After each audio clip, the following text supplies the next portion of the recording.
This next group, oh my gosh, they're so awesome. So it consists of Chris Booth and Kevin Laibson. They're two improvisers from New York City, and from they improvise and perform at the Pit, the People's Improv Theater in New York City. It's amazing. They've got 2 stages. They're opening up a 3rd stage. They're telling me it's insane. They have shows going on all the time, so if you're ever in New York City, check out the Pit. Kevin Laibson is actually the artistic director there, so I think you guys are in for a real treat. So, you guys go ahead, let's do it. Please put your hands together for Calvin and Craig!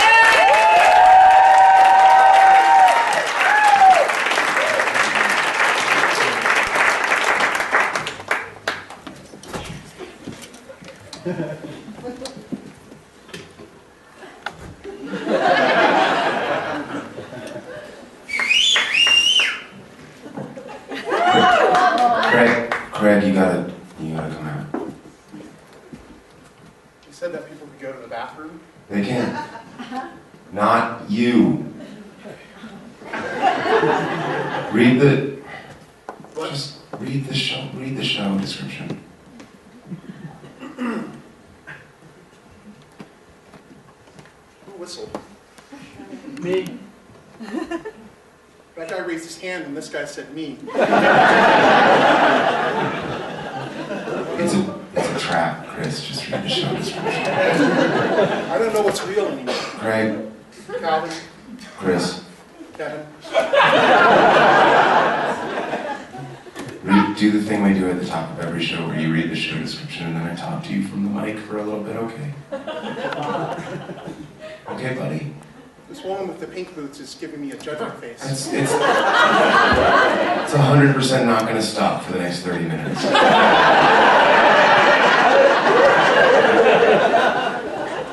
I wrote this one real hard, so read it. Is it okay if I start, sir?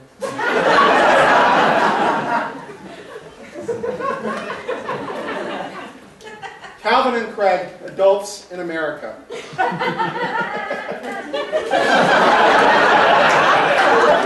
She doesn't even drink.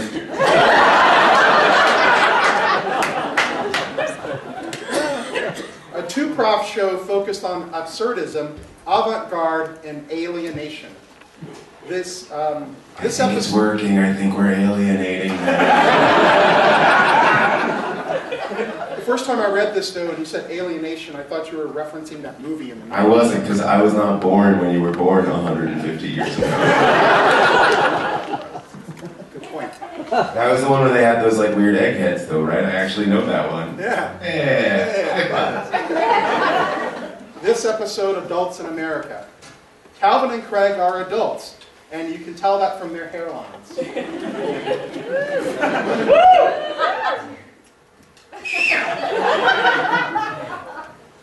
Sometimes they wear ties. Often, in fact. Sure, both of them play for a living, but you could argue that stockbrokers are adults, and that is play too. Calvin and Craig don't feel the need to prove that they are adults. They let their ties do that. You really fucked that up, man. Honestly, this is the first time I've seen you not wearing a tie at a show in at least 3 shows. I just wanted to be, like, relaxed. Just read the thing. But they are interested in the question, what is the difference between being an adult and being adult? Please?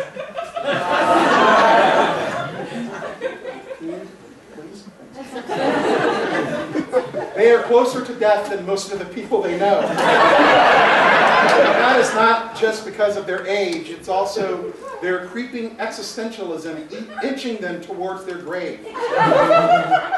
Don't get me wrong, they are not closer to death by years, they are closer to death like in terms of their relationship to, well, death is a pretty adult construct, right? This is killing. Like, if adults everywhere didn't talk about death all the time, would anyone ever die?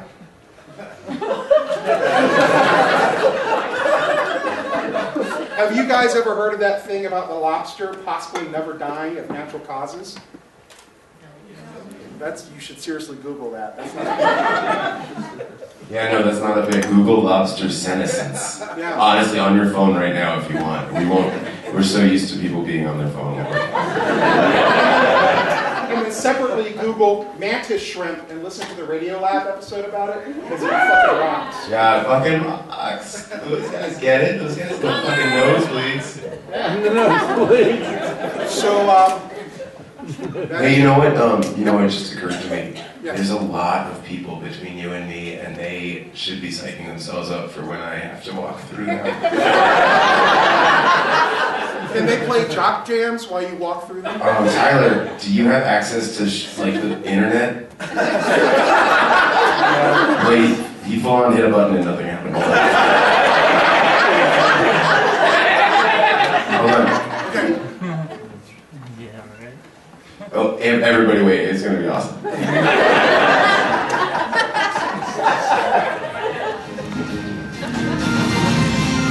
Amazing.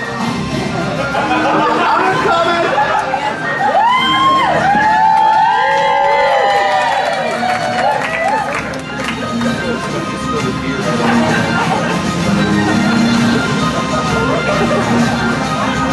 Yeah, you're doing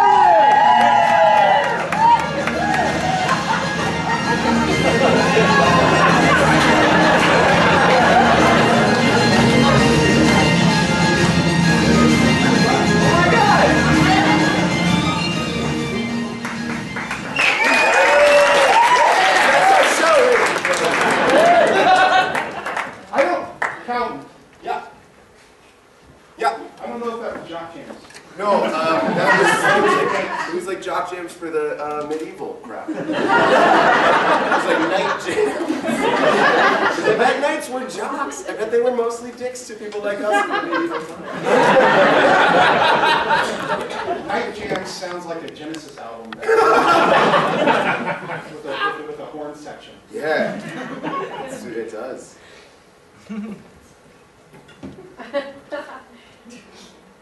Mr. Collins? Well, Mr. Collins, I'm a huge fan of yours. nice to meet you. What's your name? I'm Craig. Nice to meet you, Craig. Mr. Collins, I have the stool that you sat on during the I Can't Dance tour. And I really wanted to know if you could sign it for me. I don't normally do this. This is a certain level of fandom. But of course, I'm English, right?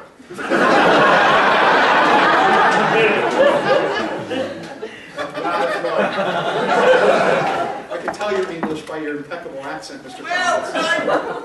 I've been working on it a long time, mate.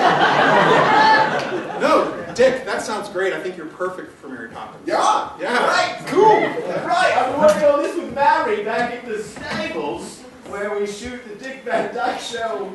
I'm not interested in this bit. Yeah. I don't think you've ever seen the Dick Van Dyke Show. Oh, don't you fucking start. The Dick Van Dyke show is responsible for almost every career choice I've ever made. That's a true fact. There's nothing funny about that. Outside of the last sentence of the Anne Frank diary, I think that's the saddest thing I've ever heard. Too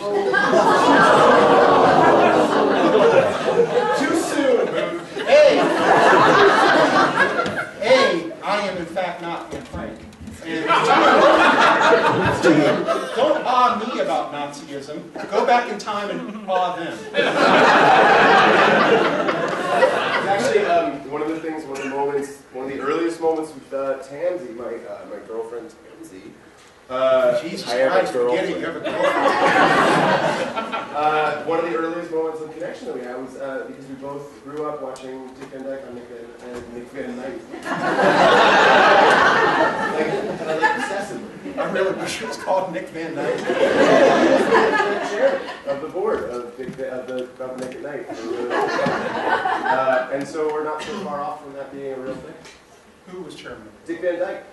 Yeah, he did promos for them for years and years, longer than his show should have been on that network, considering the chronological lapse. For my money, his show should never leave television.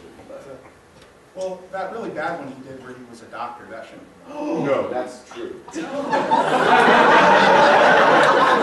don't know who it was, but you're super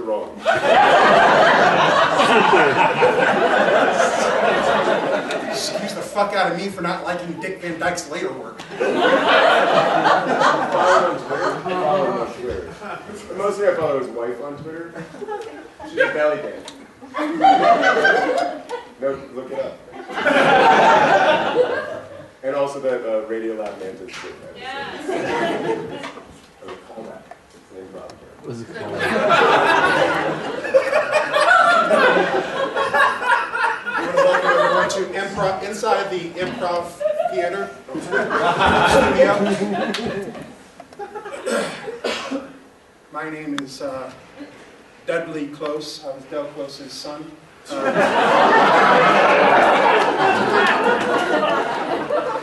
Tonight we're going to say yes and. To one Mr. Kevin Laibson, Artistic Director of the People's Improv Theater in New York City. I don't even want you to play along.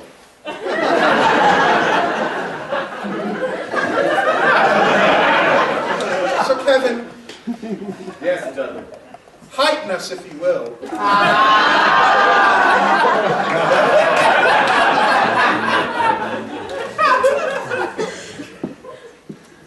Heighten us if you will. Down your own personal path of improv glory. Or as I like to call it, improvly.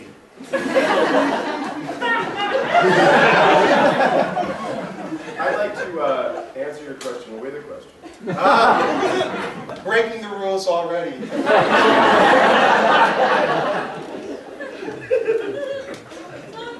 Please. What in the world made you think this was a good idea? You see, my father,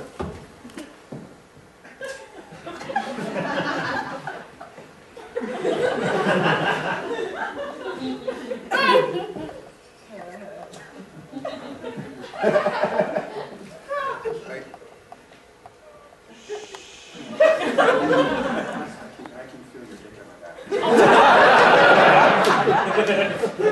I really don't like it when I can feel your dick on my back. I'm sorry. Are you? Because you keep putting your dick in my back. I really like you. I've never met anybody that likes the Dick Van Dyke Show as much as I like the Dick Van Dyke Show. And Yeah, I like the Dick Van Dyke Show, not the Dick Van in my back.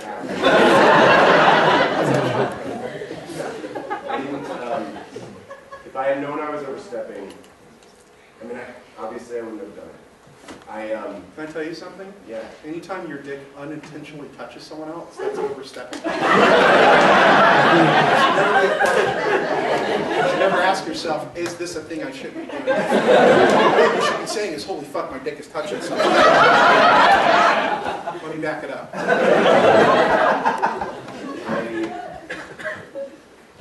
When you put it that way. We're in this because you put it that way.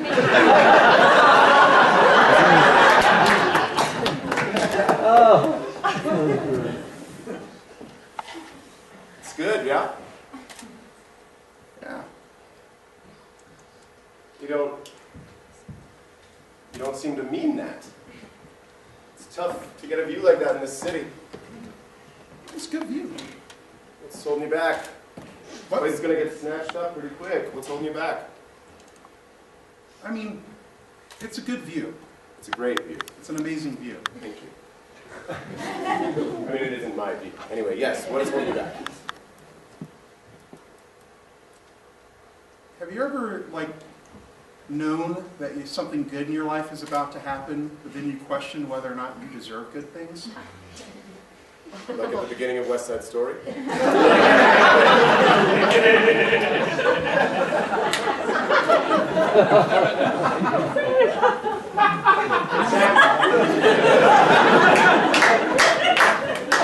me tell you a little story.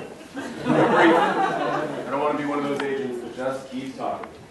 You know, a lot of agents like that, right? It's a really easy way to lose an apartment, or lose a client, rather, is to really just start a thing and just sort of amble your way through, hoping that... Oh, I'm sorry, what I meant to say is this.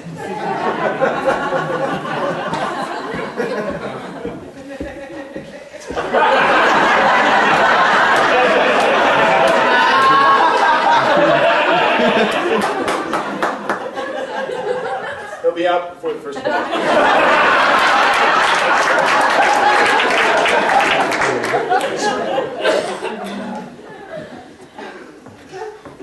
Everybody deserves happiness, Craig. Even you. Even me. What? Even me. Everybody deserves happiness. I don't know that I agree with that. Why? Because there's some really shitty people out there. There's mostly really shitty people out there. And they deserve happiness? Yes. I don't know that I agree with that. There's so little of it available, friend. Shitty people or happiness? Happiness. It's a dark, unforgiving, cruel, malicious world. Everybody you know is going to die real soon. You're really selling me on your self-help.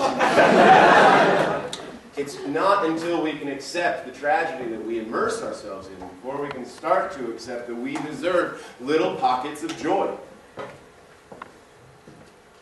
God damn it, have a nice time. Eat some watermelon. Go ice skating. Kiss somebody, not me. I have a cold, and you kiss me almost every show. I have a cold.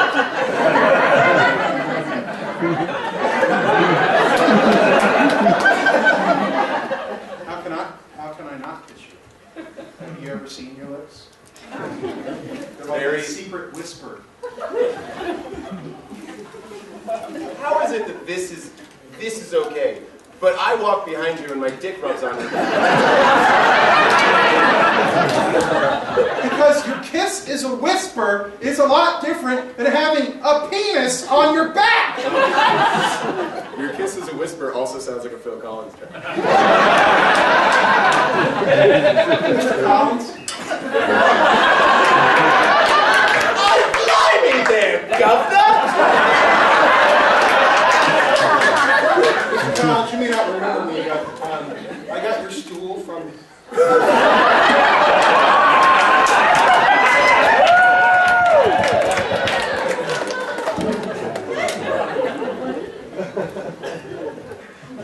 Shit. I'm sorry. Am I late? No. Goodness. No. I'm trying to solve a problem like Maria. I'm trying to pin down a cloud.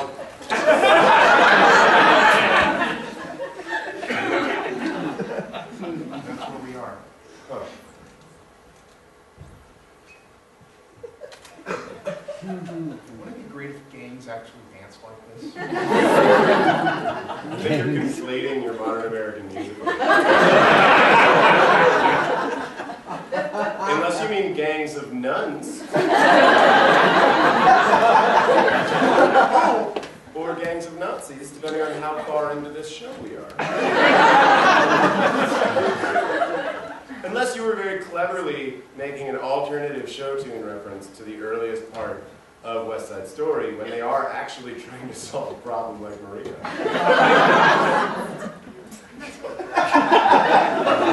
No, I was just confusing the two music.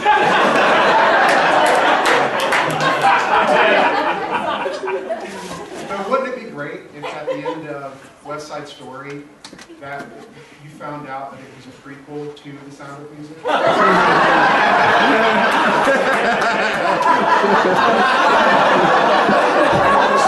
It was the loss of Tony, which drove her to the nunnery.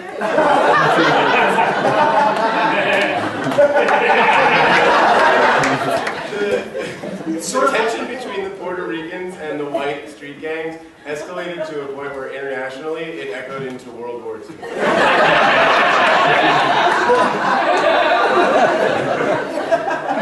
After taking down the Nazis, she found herself washed ashore in Siam, where she started taking care of a king.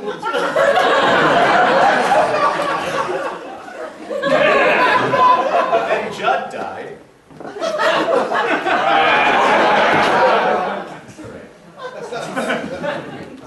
This kid's mock laughing at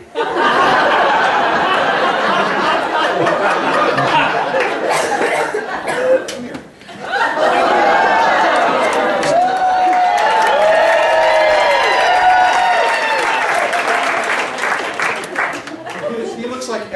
bully in every 50s movie.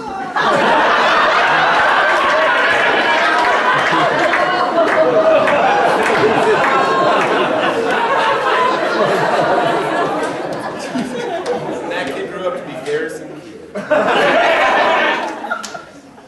What's your name? I'm done. I just want to know your name. Sorry. I'm shit about it on the plane ride home. Kieran? Yeah. I really like that name. It's nice to meet you, Kieran.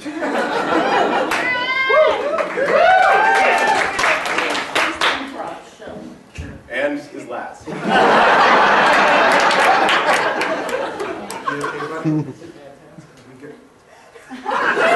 Honestly, Chris, man, that kid will beat you up. If he's every bully from every 50s movie, I'm every inept diner owner.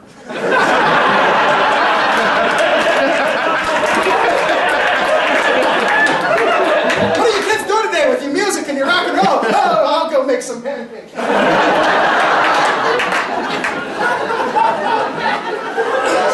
West Side Story that was not the nurse. Or the Officer Company? No. The guy that owns the diner, and he's like, you kids, you're gonna murder each other one day. And then they do. Does he say it with a W? Moida? Moida? He definitely, absolutely does. It's Brooklyn in the 1940s. 50s. It's the Upper West Side. Look, if you don't know the neighborhood, I'm not buying this apartment. I don't care how big the view is. I mean, first off, you have wannabe Richard Branson walk through here. And that's a great fucking view, but I don't know if I really want it. Neighborhoods, they come and go, my friend. Views also come and go, but on a much longer scale. I just want to make sure it's not near any Trump properties. I just want to make sure. I wasn't trying to be that topical, but you know, let's continue. He's on SNL tonight. All right, anyway.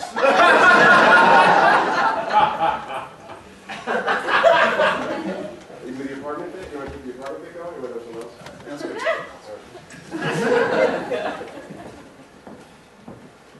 Mr. Van Dyke?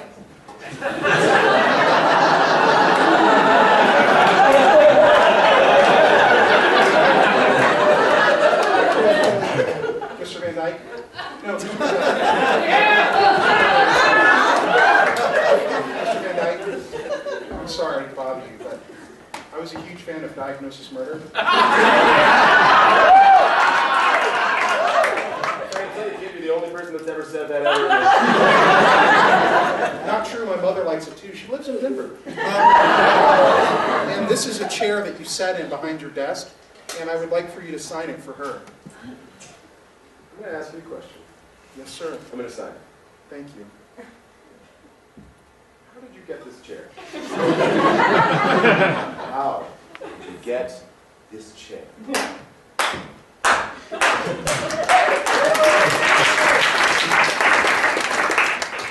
Thank you, everyone. I want to welcome you to my one-man show, How Did I Get This Chair? Before I begin, I want to thank my mother. I'm so sorry.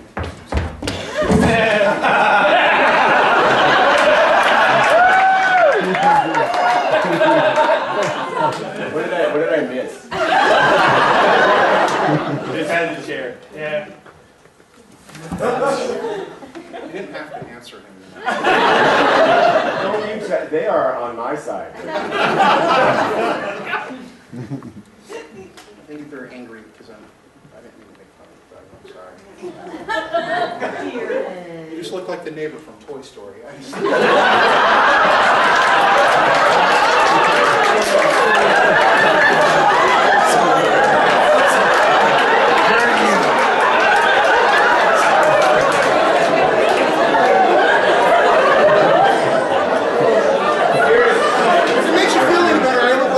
Big boy, so I'm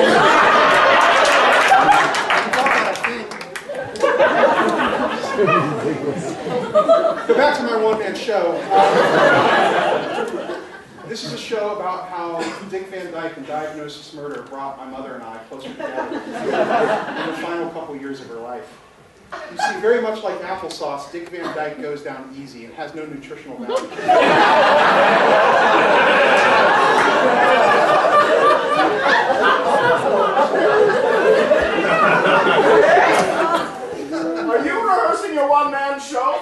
about the way your life goes after I'm dead?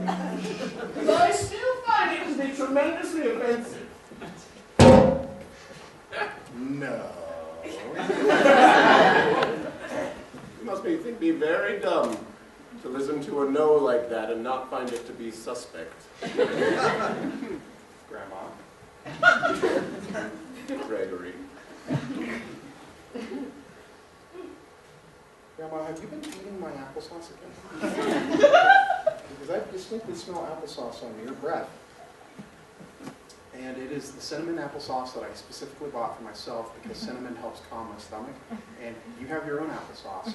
And I thought that we made a decision that when we moved in together, that what was mine, what was yours, and never would the two meet. And so I just, no, Grandma.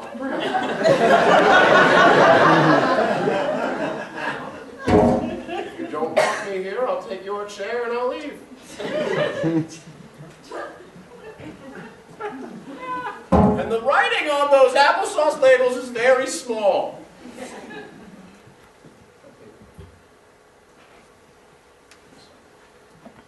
I want you to apologize to Kieran.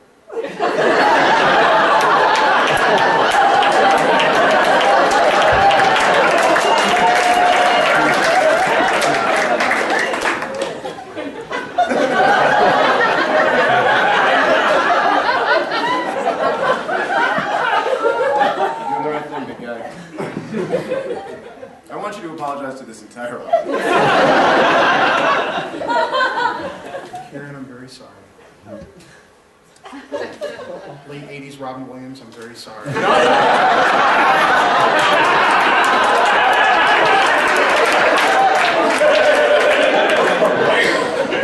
kid, if you're not going to take the apartment, that's fine. It's no skin off my back. I think you're making a mistake. It's a beautiful apartment. Sounds like you've got a lot of good stuff going on in your life right now. I don't know why you want to put a block in front of it. But if you're not going to take it, let's stop doing this dance. And let's just go our separate ways. I'll take the apartment. Earthquake? Yes.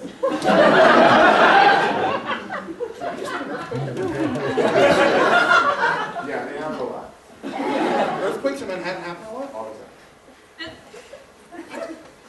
Yeah, no, all the time. Why do you live here? I like earthquakes.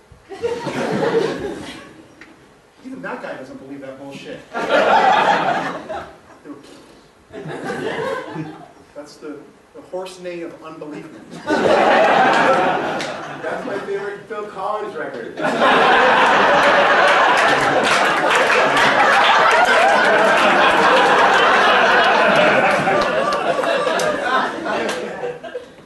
I'm sorry. Are you the guy?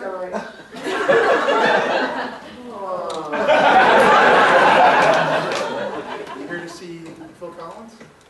I'm here to get your autograph, man. My autograph? You're the guy that walks around getting those chairs. You're like a revolutionary. You obviously saw my one-man show. Yes, I saw your one-man show. I saw your one-man show 6 times. I'm a chairhead, man. All right, I'll sign your chair. Here, put your chair on my chair. What's your name? Chris Booth? To Chris Booth. I still hate you after all these years. Signed, Karen. You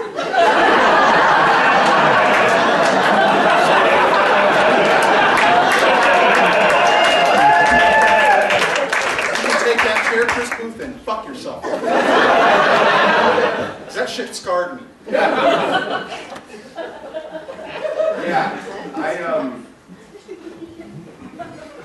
I'm real insecure about the way I come off. You should be, my friend. That night was the first night that I didn't wear my spray-on hair.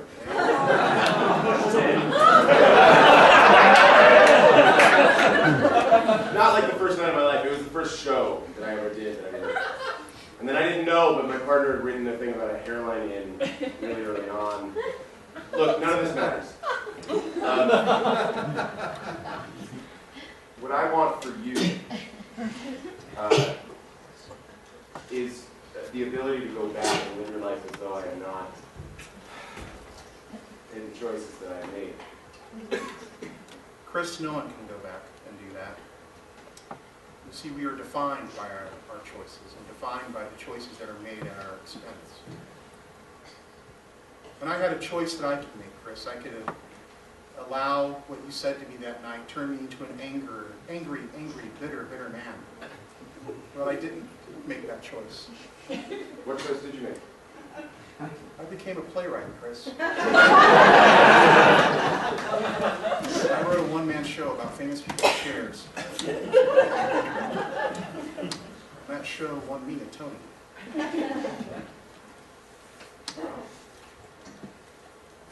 Well, you're welcome.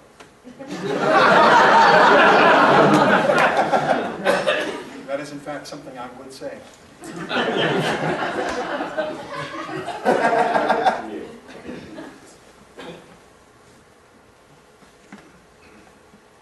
Nice night tonight.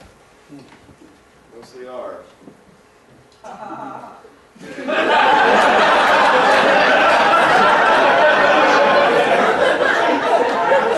were the most pessimistic motherfuckers in the States, but it is happening.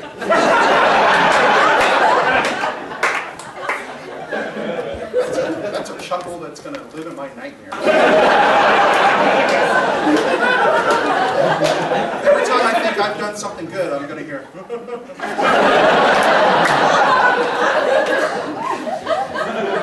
I think it's good, man. I like it. I think it's nice. Thanks, buddy. I'm glad you pulled the trigger on it. Thank you. When do you move in officially? Oh, I've moved in. When are you going to get your stuff shipped here? It's here. When are you going to get more stuff? As soon as Phil Collins does more concerts.